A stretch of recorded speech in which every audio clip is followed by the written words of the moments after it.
বান্দার দায়িত্ব হলো আল্লাহকে সন্তুষ্ট করা, আল্লাহর দায়িত্ব হলো বান্দাকে সন্তুষ্টির পুরস্কার দিয়ে দেওয়া। আল্লাহ তাআলা বলছেন, বান্দা আমার যদি প্রশংসা করো, আমার যদি শুকর আদায় করো, আমার নিয়ামতের দরজাগুলো আমি তোমার জন্য বড় করে দেব, বাড়ায় দেব। জোরে বলি সুবহানাল্লাহ। আল্লাহকে ডাকলে খুশি কম হন না বেশি হন? বারবার ডাকলে আরো বেশি খুশি হন না কম হন? বেশি খুশি হন। পৃথিবীর কোন মানুষকে যদি আপনি, একটা মানুষকে যদি আপনি বারবার ডাকেন, এমনকি আপনার মাকেও যদি বারবার ডাকেন, বিরক্তি প্রকাশ পেয়ে যায়, খেপে যান, রেগে যান।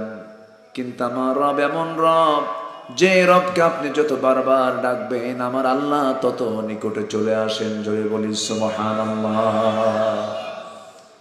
সেই মহান রবের কাছে আমাকে আপনাকে ফিরে যেতে হবে। কেউ বাঁচার জন্য আসে নাই, সব দুনিয়া থেকে বিদায় নিয়ে নেব।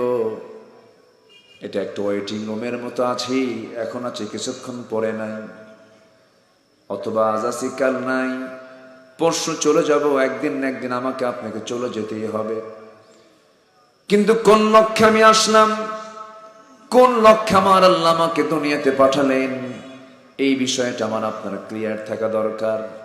লক্ষ্য একটাই, সেটা হলো ইন্না সালাতি ওয়া নুসুকি ওয়া মাহইয়ায়া ওয়া মামাতি লিল্লাহি রাব্বিল আলামিন।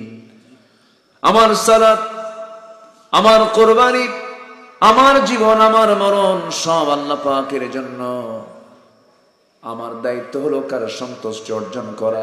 কার সন্তুষ্টি অর্জন করা? আল্লাহ। আল্লাহকে যদি রাজি করা যায়, আল্লাহকে যদি খুশি করা যায়, পৃথিবীর সমস্ত মানুষ নাখোশ হোক, কোনো সমস্যা নাই। কিন্তু গোটা পৃথিবীর মানুষ রাজি আছে, কিন্তু আমার আল্লাহ নাখোশ আছেন, সব আমার জন্য মাইনাস হয়ে যাবে,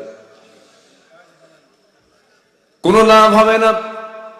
অথচ সামান্য দুনিয়ার স্বার্থের কারণে রাতকে দিন করে, দিনকে রাত করে এমন লোক দুনিয়াতে আছে না নাই? আসতে বলবেন না, আছে না নাই? দিন শেষে আমি যদি আমার আল্লাহকে সন্তুষ্ট করতে পারি, এটাই হচ্ছে আমার সফলতা।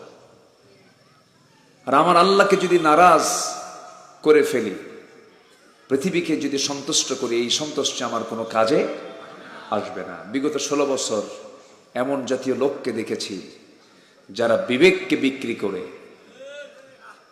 যারা সততাকে বিক্রি করে, যারা নীতিভ্রষ্ট আচরণ